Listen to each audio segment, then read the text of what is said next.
Hello dear friends, आप सभी का मेरे इस यूट्यूब चैनल में पुनः स्वागत है।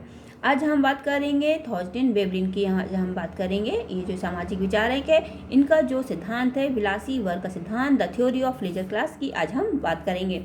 इससे पहले हम ये जानेंगे कि आखिर थॉर्स्टेन वेवलिन कौन है। तो थॉर्स्टेन जो वेवलिन है ये एक प्रमुख रूप से एक आर्थिक विचारक है, लेकिन इसके बावजूद भी इन्होंने समाजशास्त्र के क्षेत्र में अपने महत्वपूर्ण मौलिक विचार प्रस्तुत किए, जिस कारण इनका समाजशास्त्र क्षेत्र में भी इनका महत्वपूर्ण स्थान है।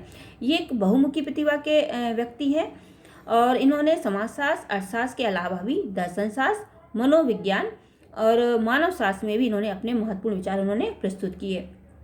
थॉर्स्टेन जो वेवलिन है, इनका जो व्यक्तित्व ये बहुत ही एक संकोची, कम बोलने वाले और अंतर्मुखी व्यक्तित्व के ये व्यक्ति थे, तो जिस कारण इन्हें अपने बौद्धिक जीवन काल में बहुत सारी समस्याओं का इन्हें सामना करना पड़ा था। और थॉर्स्टेन जो वेवलिन है, इनका जो जन्म हुआ था 1857 में हुआ था। यूरोप के नॉर्वे में विस्कॉन्सिन नामक स्थान में इनका जन्म हुआ था और बहुत ही साधारण परिवार में इनका जन्म हुआ था। और जो थॉर्स्टेन वेवलिन थे, इन्होंने अपनी जो बीए की इन्होंने जो उपाधि जब प्राप्त की, और इस बीए की 1880 में, और जब इन बीए की उपाधि प्राप्त करने के बाद जब इन्हें आगे की शिक्षा प्राप्त करने के लिए इन्होंने अमेरिका के ही जॉन्स हॉपकिंस विश्वविद्यालय में उन्होंने प्रवेश लिया, लेकिन किसी कारणवश इन्हें वहाँ पे छात्रवृत्ति प्राप्त ना हो सकने के कारण उन्होंने अमेरिका के ही येल विश्वविद्यालय में पीएचडी की उपाधि प्राप्त करने के लिए अपना कार्य इन्होंने आरंभ किया। और थॉर्स्टेन वेवलिन की प्रमुख पुस्तकें हैं जो उन्होंने लिखी हैं। 1899 में जो प्रकाशित हुई थी the theory of leisure class हुई थी इनकी पुस्तक, और एक अन्य जो इनकी पुस्तक है द प्लेस ऑफ साइंस, है ना, in modern civilization and other essays. और एक और इन्होंने जो पुस्तक लिखी उस पुस्तक का नाम है essays on our changing order. तो इन्होंने ये कुछ खास इनकी जो पुस्तकें हैं जिनके बारे में मैंने आपको बताया। अब हम और इनका जो निधन हुआ था, थॉर्स्टेन वेवलिन का जो निधन हुआ था वो 1929 में इनका निधन हुआ था। अब हम बात करेंगे थॉर्स्टेन वेवलिन के विलासी वर्ग का सिद्धांत, the theory of leisure class की आज हम यहाँ पे बात करेंगे। और हम ये यहाँ पे प्रयास करेंगे जानने का कि आखिर थॉर्स्टेन वेवलिन ने विलासी वर्ग का सिद्धांत, the theory of leisure class का प्रतिपादन क्यों किया। इस सिद्धांत के माध्यम से वो हमें क्या बताना चाहते थे। तो सबसे पहले हम ये जानेंगे कि थॉर्स्टेन वेवलिन ने किसे विलासी वर्ग कहा, है ना। पहले हम ये जानेंगे कि विलासी वर्ग वो किसे कहते हैं। तो थॉर्स्टेन वेवलिन का कहना था कि 19वीं शताब्दी में जब औद्योगिक क्रांति हुई, है ना, 19वीं शताब्दी में जब औद्योगिक क्रांति हुई और इस औद्योगिक क्रांति के कारण पूंजीवादी व्यवस्था का जब जन्म हुआ, है ना, पूंजीवादी व्यवस्था का जब जन्म हुआ तो इसका प्रभाव समाज की वर्ग संरचना पर पड़ा। जब यूरोप और अमेरिका के देशों में मशीनों से बनी वस्तुओं का जब उत्पादन होने लगा तो पूंजीवादी अर्थव्यवस्था का प्रभाव बढ़ने लगा, जिसके कारण समाज की वर्ग संरचना में परिवर्तन हुआ और एक नए वर्ग का जन्म हुआ। इस नए वर्ग का जो जन्म हुआ इसे इन्होंने बोला था विलासी वर्ग, इसे इन्होंने बोला था विलासी वर्ग। अब ये कह रहे हैं कि आखिर विलासी वर्ग कौन होते, तो इन्होंने कहा कि विलासी वर्ग वह वर्ग है जिनके पास प्रचुर मात्रा में धन संपत्ति होती है, जिनके पास प्रचुर मात्रा में धन संपत्ति होती है। इतनी धन संपत्ति होती है कि इन्हें किसी प्रकार का कोई उत्पादन कार्य में ये डायरेक्ट नहीं लगे होते हैं, या इन्हें उत्पादन कार्य में लगने की आवश्यकता नहीं होती है। इस कारण इन्होंने इसको अनुत्पादक वर्ग भी बोला, अनुत्पादक वर्ग भी इन्होंने इसको बोला। तो ये कह रहे हैं कि ये जो विलासी वर्ग है, ये जो विलासी वर्ग है, जो अनुत्पादक ये जो वर्ग है ना, और इनके पास इतना धन संपत्ति, इनके पास इतना धन का संचय हो जाता है कि ये समाज की सामाजिक आर्थिक संस्थाओं पर भी इनका प्रभाव बढ़ने लगता है। राजनीतिक से और बड़े बड़े जो ये व्यापारी होते हैं, औद्योगिक प्रतिष्ठान होते हैं, बैंकिंग व्यवस्था के ये जो लोग होते हैं, इसी विलासी वर्ग के इसको भी ये प्रभावित करते हैं, है ना। राजनीतिक को, व्यापार से संबंधित बड़े बड़े जो लोग होते हैं, औद्योगिक प्रतिष्ठान संबंधित, बैंकिंग व्यवस्था संबंधित, अपने धन के कारण, अपने आर्थिक शक्तिशाली संपन्न होने के कारण ये इनको भी प्रभावित करते हैं। तो इसे ही इन्होंने क्या बोला, विलासी वर्ग। अब इन्होंने कहा है कि विलासी जो वर्ग होता है, विलासी वर्ग कि इन्होंने कुछ विशेषताओं के आधार पे, विलासी वर्ग की कुछ विशेषताओं के आधार पर इन्होंने ये बताने का प्रयास किया है कि विलासी वर्ग का जो जीवन होता है, जो इनकी जीवन शैली होती है, या जो इनका तौर तरीका होता है, वो किस तरीके का होता है, या विलासी वर्ग जो एक समाज की संरचना में एक नया वर्ग जो उभर के आया है वो किस तरीके का होता है। तो इन्होंने बोला कि जो विलासी वर्ग के जो वर्ग होता है ये अपनी कुशलता या प्रतिष्ठा को, है ना, ये जो विलासी वर्ग होते हैं ये कुशलता या प्रतिष्ठा को इनको किसके आधार पे मापते हैं? धन के आधार पे।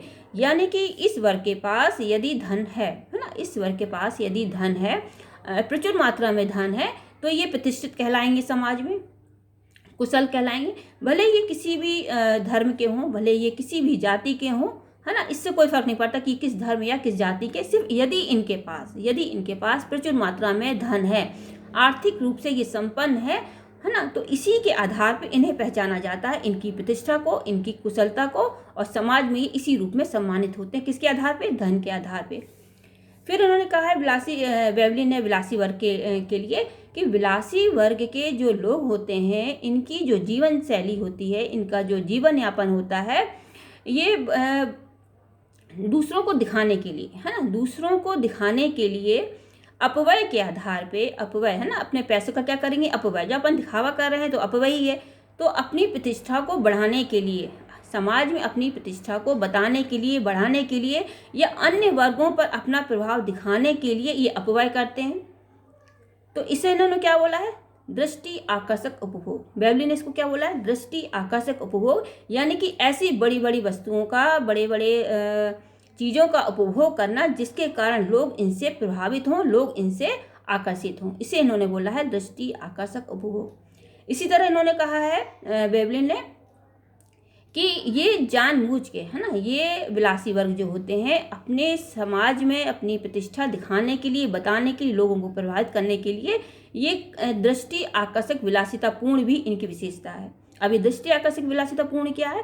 तो इन्होंने कहा कि विलासिता से यहाँ मतलब है उनकी जीवन शैली, उनका रहन सहन, उनके वेशभूषा, उनका शिष्टाचार, है ना, भोग विलास का उनका जीवन जीने का तरीका, इसे उन्होंने बोला है विलासितापूर्ण। क्यों इन्होंने किया? ताकि लोग समाज में इनकी प्रतिष्ठा बढ़ सके और लोग इनसे प्रभावित हो सके। तो इसे इन्होंने बोला है दृष्टि आकर्षक विलासितापूर्ण।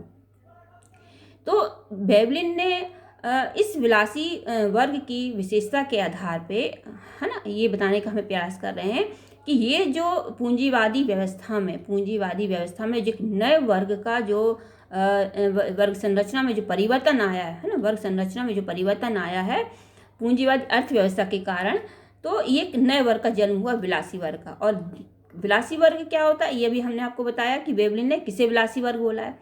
अब इन्होंने आगे कहा है कि ये जो विलासी वर्ग होता है, इन्होंने आगे बात करी है कि इस विलासी वर्ग के अंदर भी, है ना, इस विलासी वर्ग के अंदर भी कई स्तर पाए जाते हैं जिसे इन्होंने बोला है विलासी वर्ग का संस्करण, है ना। विलासी वर्ग के अंदर भी आपको और वर्ग मिल जाएंगे जिनमें आपस में, है ना, जिनमें परिवर्तन होता रहता है।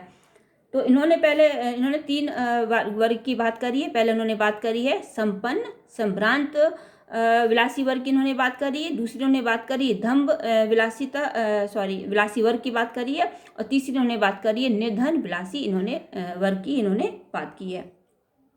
तो इस संस्करण के माध्यम से ये बताना चाह रहे हैं थर्स्टन वेवलिन कि इस विलासी वर्ग के अंदर भी कई संस्करण, ये जो अभी हमने आपको बताया 3 प्रकार के संस्करण, ये संस्करण भी पाए जाते हैं। और इन संस्करण में, है ना, इनके जो संस्करण पाए जाते हैं इनमें भी परिवर्तन आता है। इनके अंदर विलासी वर्ग की संरचना में भी परिवर्तन आता है। कैसे परिवर्तन आता है? तो जैसे उन्होंने कहा कि जो पहला वर्ग है संपन्न और संभ्रांत विलासी वर्ग, यदि, है ना, तो जिनके पास सबसे ज़्यादा जो पैसा होता है, आर्थिक शक्तिशाली रूप से जो संपन्न होते हैं, तो इन्होंने कहा कि ये होते हैं संपन्न संभ्रांत विलासी वर्ग, है ना, जिनके पास इतना पैसे इकट्ठा होता है कि ये अपना विलासितापूर्ण अपना जीवन यापन कर रहे हैं, अपव्यय कर रहे हैं दूसरों को दिखाने के लिए, है ना।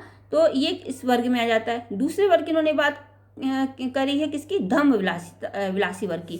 तो ये धम्म विलासी वर्ग क्या होते हैं कि जब, है ना, क्योंकि ये अनुत्पादक कार्य में तो लगे नहीं होते, जो इनके पास ऑलरेडी पहले से जो बहुत सारा धन इकट्ठा होता है, धन संचय होता है, इसी का ये उपभोग करते जाते हैं अपनी प्रतिष्ठा को बढ़ाने के लिए अपव्यय के द्वारा, कैसे भी, है ना। तो तो इनके पास धीरे धीरे धीरे क्या होता है, धन की कमी होने लगती है।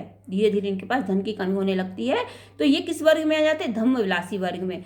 अब कमी कैसे होने लगती है, क्योंकि पैसा तो कहीं से नहीं आ रहा, धन कहीं से नहीं आ रहा, लेकिन अपनी प्रतिष्ठा को बनाए रखने के लिए, अपनी प्रतिष्ठा को बनाए रखने के लिए संपन्न जो विलासी जो वर्ग है उससे हम कम ना दिखने लगे, तो उस चक्कर में ये क्या करते हैं, दिखावा करते जाते हैं और आंतरिक रूप से, बाहरी रूप से दिखावा करते जाते हैं, धन का अपव्यय करते जाते हैं प्रतिष्ठा को बढ़ाने के लिए, और आंतरिक रूप से धीरे धीरे क्या हो जाते हैं, खोखले होते जाते हैं। जब यही वर्ग की जब निम्न स्थिति जब आने लगती है, तब ये कन्वर्ट हो जाते हैं निर्धन विलासी वर्ग में। और ये जो निर्धन विलासी वर्ग होता है, ये पूर्ण रूप से आंतरिक रूप से खोखले हो जाते हैं, लेकिन अपना दिखावा करना ये बंद नहीं करते हैं, अपनी प्रतिष्ठा में ये दाग नहीं लगाना चाहते हैं, अपनी प्रतिष्ठा से नीचे नहीं आना चाहते हैं। इस कारण ये ऋण भी लेने लगते हैं, और जब ये ऋण लेने लगते हैं, आंतरिक से खोखले होने लगते हैं, तो ये जो विलासी वर्ग है, वेवलिन ने कहा है, ये जो निर्धन विलासी वर्ग है, सबसे ज़्यादा इनका जो जीवन होता है कष्टप्रद इनका जीवन होता है।